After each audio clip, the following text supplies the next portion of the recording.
A paz do Senhor, professores, tudo bem? Vamos tratar hoje aqui das diretrizes para a nossa nona lição desse nosso quarto trimestre, amém? Vamos falar sobre promessas para pais e filhos. Os nossos 3 objetivos são mostrar biblicamente como deve ser o relacionamento entre pais e filhos. Segundo, conscientizar do cuidado que os pais devem ter com os filhos. E terceiro, compreender as bênçãos que Deus tem para os pais e filhos. Nosso textuário está em Efésios 6, versículo 2 e 3. Honra teu pai e tua mãe, que é o primeiro mandamento, com promessa, para que te vá bem e vivas muito tempo sobre a terra. Verdade prática: entre desafios e responsabilidades, o relacionamento entre pais e filhos deve ser de bênção e proteção. Nós vamos falar, irmãos, dessa questão tão importante, né, para a nossa vida, que é a questão familiar. Então, quando nós falamos de família, é algo muito pessoal. Cada um tem a sua, cada família tem uma história, cada família tem um percurso, né? Mas quando falamos de famílias e família cristã, nós entendemos pela palavra que os filhos, eles são herança do Senhor. É o nosso galardão. E para os filhos, cabe a nós, todos nós, porque todos nós somos filhos, esse primeiro mandamento com promessa, né, que é honrar pai e mãe. Então nós vamos tentar aqui tratar de muitas questões que são importantes para esse nosso tempo, né? Então, o primeiro desafio que eu coloco para os professores, eu coloquei uma pergunta para cada um dos 3 tópicos, né? Esse primeiro tópico, o relacionamento bíblico entre pais e filhos, eu coloquei, e vai estar lá em PDF para os irmãos verificarem, né? Anotarem, quais os desafios e responsabilidades na criação dos nossos filhos nesse tempo? Essa é a pergunta dos pais. E eu coloquei 3 tópicos que são desafios para esse tempo, como nós como pais, que é o adoecimento emocional de crianças, adolescentes e jovens, né? Adoecidos pela depressão, pela ansiedade, por distúrbios alimentares e outros problemas emocionais. E isso demonstra um adoecimento familiar, né? Um adoecimento nas relações, né? Então vivemos hoje esse desafio diante das nossas famílias. Então muitas vezes não cabe o porquê,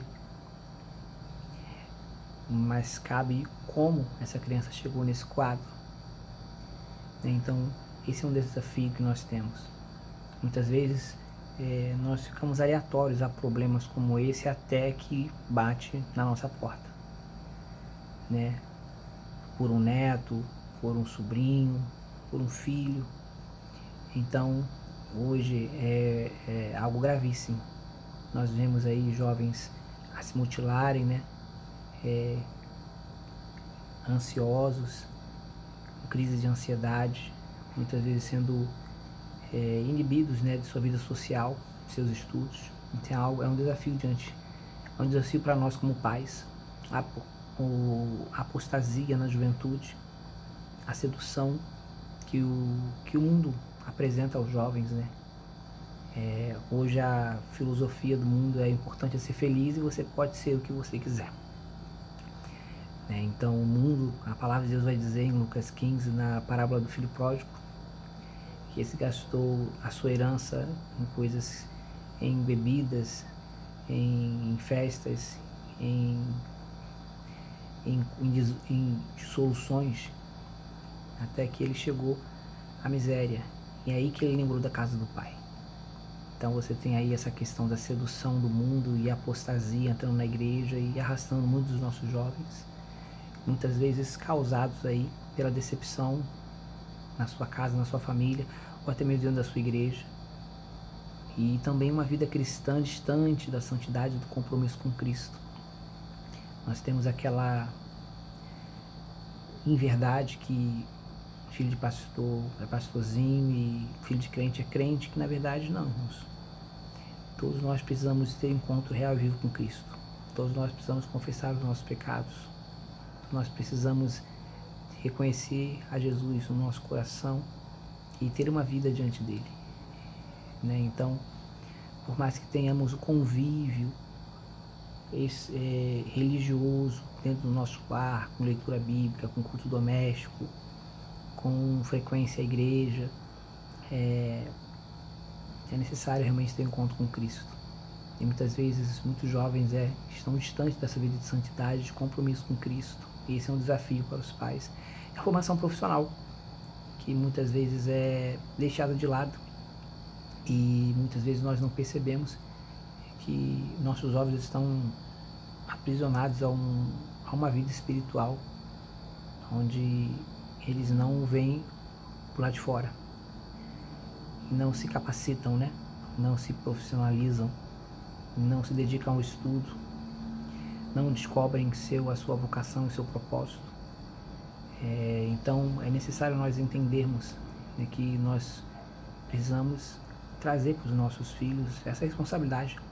Talvez nós não tivemos esses estudos ou não tivemos condições, né, de ter uma capacitação melhor, né, nos profissionalizarmos melhor, mas isso não pode repetir e deixar que os nossos filhos vivam por si mesmos e não tragam isso também como objetivo, né? Então, como pais, nós entendemos que há preceitos que a palavra de Deus nos entrega, que se seguidos, né, pelos pais e pelos filhos, vão garantir para nós aí esse relacionamento saudável de proteção e de felicidade, entendendo que filhos são herança do Senhor, né? E nós seremos responsáveis, teremos que dar conta, né, de como criamos e como encaminhamos os nossos filhos dentro da palavra. A outra pergunta dentro desse mesmo tópico, o autor da revista não coloca, mas eu acho pertinente a esse tempo: quais os desafios e responsabilidades no cuidado dos nossos pais na sua velhice? Há uma pesquisa do IBGE feita no censo, que eu coloquei 2 links que estão no final aqui do PDF, que os irmãos podem entrar, e eu vou deixar os professores à vontade para vocês estarem analisando e destacarem o que vocês acharem importante para estar falando com a turma, porque nós tivemos um aumento praticamente de 50% do número de pessoas idosas no país. Hoje, a população de pessoas maiores de 60 anos representam 10% da população. Então são 18 milhões dos 202 milhões que hoje está a população brasileira. E a tendência é que essa população de idosos aumente. Você tem hoje também uma baixa da fecundidade. Você tinha 2 filhos por mulher, né? E hoje você tem apenas 1 filho. Você tem essa gravidez, um período também mais tardio, né? Então você tem um baixo número de fecundidade. Então você tem poucas crianças nascendo relativamente ao que nasciam e os nossos idosos vivendo mais. A expectativa de vida era de 71, passou para 73, e ela vai aumentar com o passar das décadas. É importante você dar uma olhadinha nessa pesquisa, porque é um desafio para nós cuidarmos dos nossos pais, né? Eu tenho os meus pais com 60 anos, nessa faixa etária, e daqui a alguns anos, passando aí 20, 25 anos, nós estaremos nesse patamar. E hoje você vê essa velhice que ela não é vista, né, com cuidado, né? Então, quais são esses desafios? E eu coloquei aqui para nossa meditação a saúde, né? Doenças crônicas, diabetes, hipertensão, artrite, doenças cardiovasculares, que são a causa maior de taxa de mortalidade entre os idosos, as quedas acidentais que ocorrem, que causam fraturas, que também são causas de óbitos e de internações. Você tem problema da saúde mental, transtornos mentais, depressão, demência, esquizofrenia, ansiedade, alterações de humor. Você tem a solidão, o isolamento, né, que pode causar esses problemas, ou seja, você vai ver que o idoso ele vai perder a sua locomoção por essas doenças, ele vai estar limitado, ele vai estar excluso socialmente, né? Então você tem a exclusão social, que é o terceiro ponto, exclusão de idosos em espaços sociais, principalmente no mercado de trabalho, preconceito, que não é destacado, mas é vivido pelos idosos no Brasil. Então você tem aí esse adoecimento, esse idoso que não encontra lugar no mercado de trabalho, esse idoso que é limitado pelas suas doenças, né, crônicas, que necessitam de cuidado, que muitas vezes não é acolhido pela família e que ou é colocado, né, em abrigos ou é deixado de lado e no final os filhos aparecem para disputar a herança quando tem uma herança. E às vezes fica um filho, né, que vai tomar essa responsabilidade, vai cuidar desse pai, dessa mãe idoso. Então esse desafio que nós temos aí, que nós precisamos pensar e refletir. Nós temos agora na igreja, graças a Deus, a pessoa da Sheilinha, que é uma mulher de Deus, né, irmã do nosso pastor Anderson, que levantou, né, juntamente com a Geisa, esse departamento de idosos. Ela está à frente agora, Sheila, dando uma atenção a esse quadro importante da membresia da igreja, que muitas vezes nós deixamos de lado e muitas vezes esses idosos deixam de ir, muitas vezes nós não sabemos porquê e é necessário uma assistência, né? Então, como filhos, temos que honrar os nossos pais em vida, e esse é o primeiro mandamento com promessa. Então nós temos essa responsabilidade. Depois que morrerem, não adianta chorar, né? Então o momento é esse, em vida. Seja os seus alunos, crianças, sejam adolescentes, sejam jovens, sejam já adultos, nós temos que honrar os nossos pais. Vale aqui a menção dos filhos de Samuel, que não continuaram o ministério profético de seu pai, não foram achados pessoas honestas e dignas, né? Os filhos de Eli, né, que desonraram ao Senhor e ao seu pai, e seu pai honrou mais os seus filhos do que a Deus, né, não os repreendendo.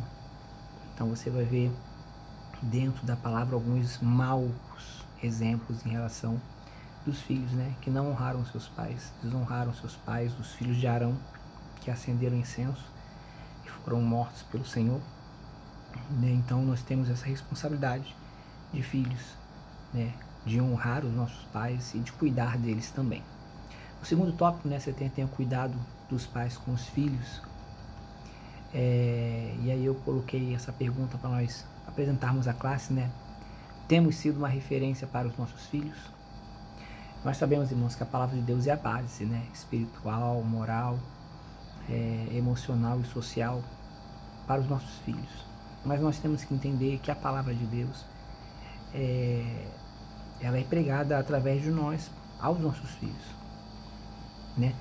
Os primeiros deuses dos nossos filhos somos nós, né? Então você quer ver a razão talvez de um ateu negar a existência de Deus? Pode com certeza ver o histórico paternal dessa pessoa, porque os nossos filhos, né, na sua infância, eles vão olhar para nós e vão ter esse olhar de admiração e de grandeza. Então nós somos uma referência para os nossos filhos. E nós temos que manter essa referência conforme essa criança vai crescendo, vai desenvolvendo os seus processos cognitivos, o seu raciocínio, e vai desenvolvendo também a sua fé, né? Então a palavra de Deus, né, ela deve ser testemunhada em nossos lares. Amém? Porque se houver alguma contradição naquilo que nós estamos pregando e com aquilo que nós estamos vivendo, essa criança não vai ser alcançada. Pelo contrário, isso vai afastar e ela da fé genuína em Deus. Né? Então a maior pregação não é a que traz os aplausos da Assembleia, mas a que alcança os nossos filhos para uma fé que vivemos e testemunhamos. Né? Então que nós possamos ter esse cuidado de buscarmos ser essa referência nos nossos lares. Não sermos perfeitos, não somos, não poderemos ser, mas possamos ser essa referência de honestidade, de caráter, né? Tendo princípios, tendo um bom senso, né? Onde eles possam se espelhar, né? Pela dedicação, pelo amor e por muitos outros valores que eles possam ver em nós e se admirar, né? E aí eu deixo essa pergunta para você. Logicamente que os nossos adolescentes têm as suas referências na música, nos esportes, mas será que os nossos filhos têm em nós esse grande herói, né? Essa referência de homem, né? Então, de mulher eu coloco também aqui para as mães. Então cabe essa reflexão e eu acho interessante nós professores trazermos essa reflexão para a nossa turma, para a classe, né? Entra a questão da disciplina, né? A disciplina é uma responsabilidade que o Senhor nos deu, disciplinar para os nossos filhos, né? Eu deixei alguns textos em Provérbios que vai nos falar acerca da disciplina, da correção, da vara, né? Mas a princípio, o primeiro ponto é o ensino e o testemunho são formas de disciplinar. Então, às vezes, nós temos a visão errada que a disciplina ela só é corretiva. Ou seja, eu só vou atuar quando houver alguma coisa errada. Não. Então, vale o ensino e o testemunho. Para nós cristãos, nós sabemos que não vale mais faz o que eu mando, não faço o que eu faço. Né? Não. Nós somos exemplo. E nós temos que, nossos filhos têm que olhar para nós e vermos, né, uma coerência na nossa forma de viver, naquilo que nós estamos pregando. Né? Então eu coloquei aqui 3 aspectos da disciplina que é importante nós sabermos, né, que é o aspecto preventivo, entendimento do que isso pode, isso não pode, passar para os nossos filhos não apenas o entendimento proibitivo, não é não. Muitas vezes nós falamos isso e nós perdemos a oportunidade de ensinarmos princípios aos nossos filhos. Desde um dedo na tomada a um tempo excessivo no celular, nós dizemos não por quê. Né? E aí a palavra de Deus, ou os mandamentos de Deus, eles não são apenas proibitivos, eles são protetivos. Se o Senhor diz que não, é porque há um princípio que nos protege. Se nós colocarmos aqui uma questão do sexo fora do casamento, que talvez atinja muitos dos nossos jovens que olham o mundo e a sua libertinagem, a sua forma pervertida de viver, e muitas vezes nós não passamos para os nossos filhos que o sexo fora de casamento é fora de aliança, gera maldição, é pecado.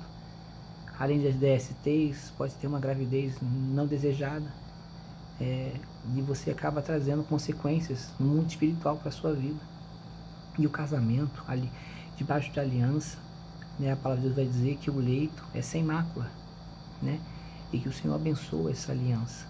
Então é necessário nós trazermos para nossos filhos essa questão da disciplina preventiva, né, de que o não tem um porquê, e esse porquê nos previne, né, das consequências do pecado. Né? Da mesma forma como é simples explicar para uma criança por que ela não pode colocar o dedo na tomada, também nós temos que ter o entendimento para passar para os nossos filhos princípios que estão na lei de Deus, em que não podemos deixar que eles o façam, né, e sofram consequência. Né? Se nós quebrarmos os princípios, né, eles nos quebram. Nós não quebramos os princípios de Deus. Se nós formos contra ele, nós seremos quebrados.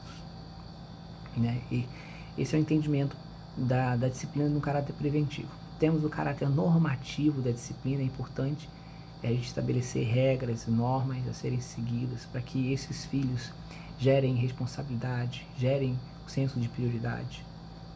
As crianças, nossos filhos não podem ser deixados, né, a serem senhores da sua vida ou senhores da casa, fazendo o que querem na hora que querem. Então é necessário esse caráter normativo, né, é entender que a criança, desde cedo, ela tem que aprender a ter disciplina.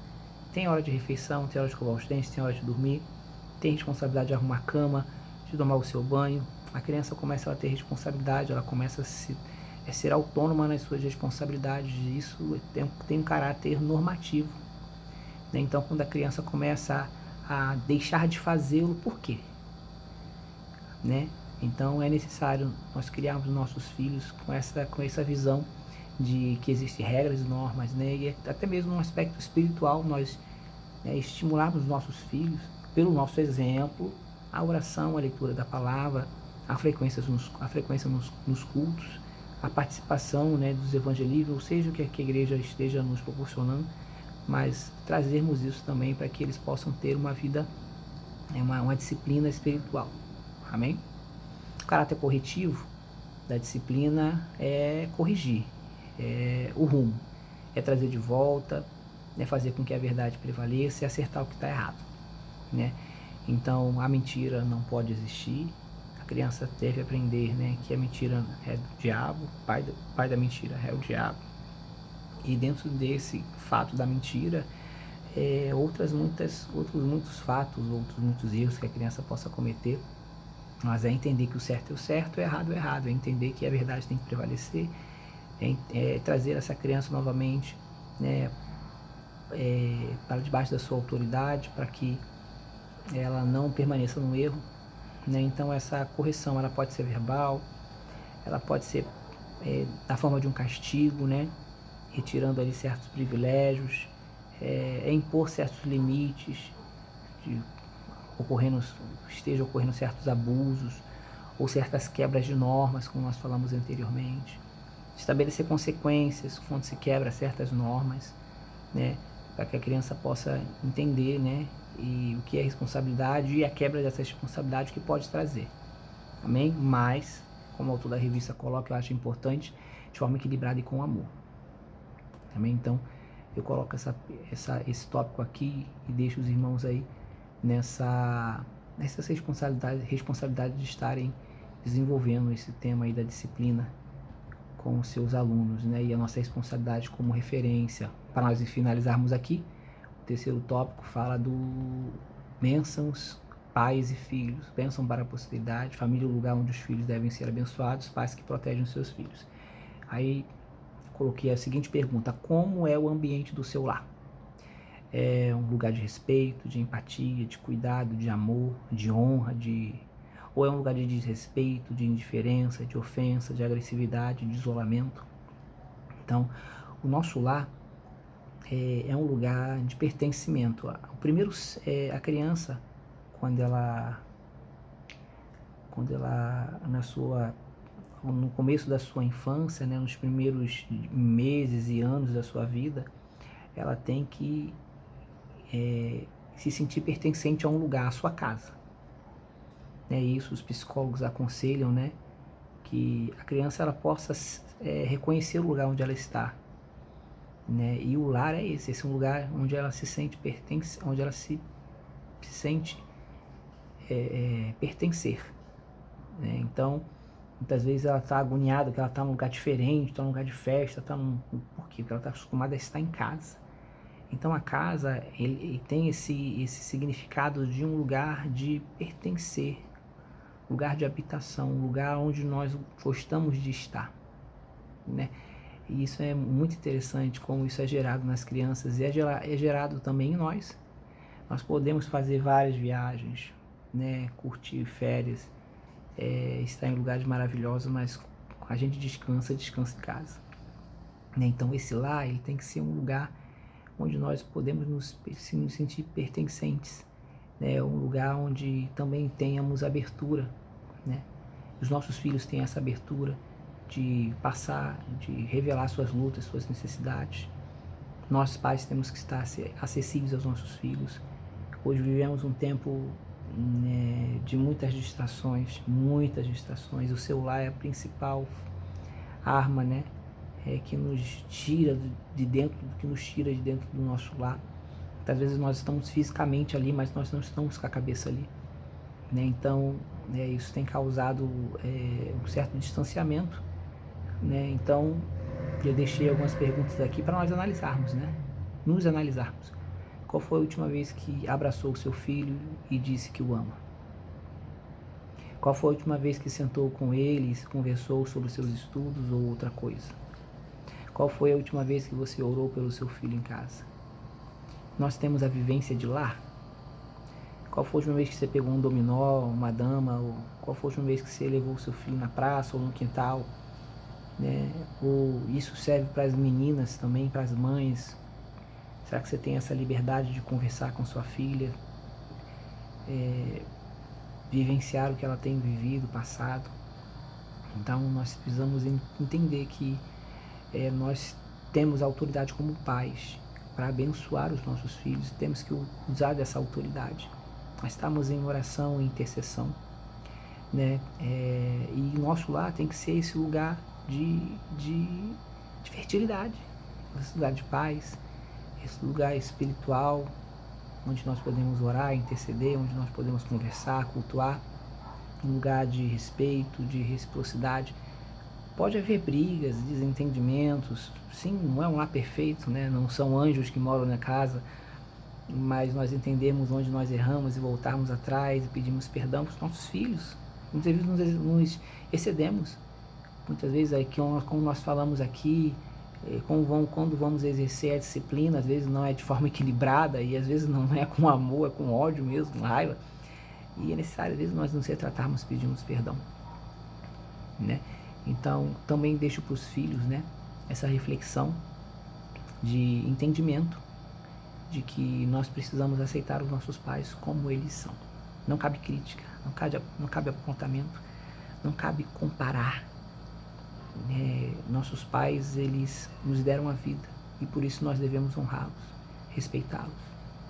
Há muitos fatores de traumas, de abandonos, e aí eu digo para você, professor, que pode às vezes entrar em questões pessoais, que às vezes um aluno sensibilizado por esse tema vai querer conversar, e eu peço a ti e peço a Deus que te dê sabedoria.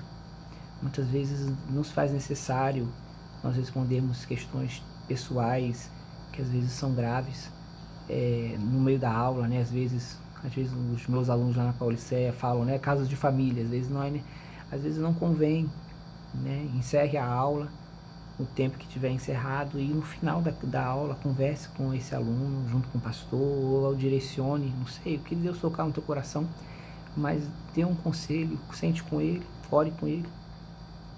Porque quando nós falamos de família, nós falamos de traumas, né? Nós falamos de questões muito pessoais que nos ferem, né? Então eu digo como pai, que não fui criado pelo meu pai, que não tive assistência, não tive presença, e o Senhor fez uma cura na minha vida, um processo de perdão, de reconciliação com o meu pai, primeiramente dentro de mim, depois pessoalmente com ele.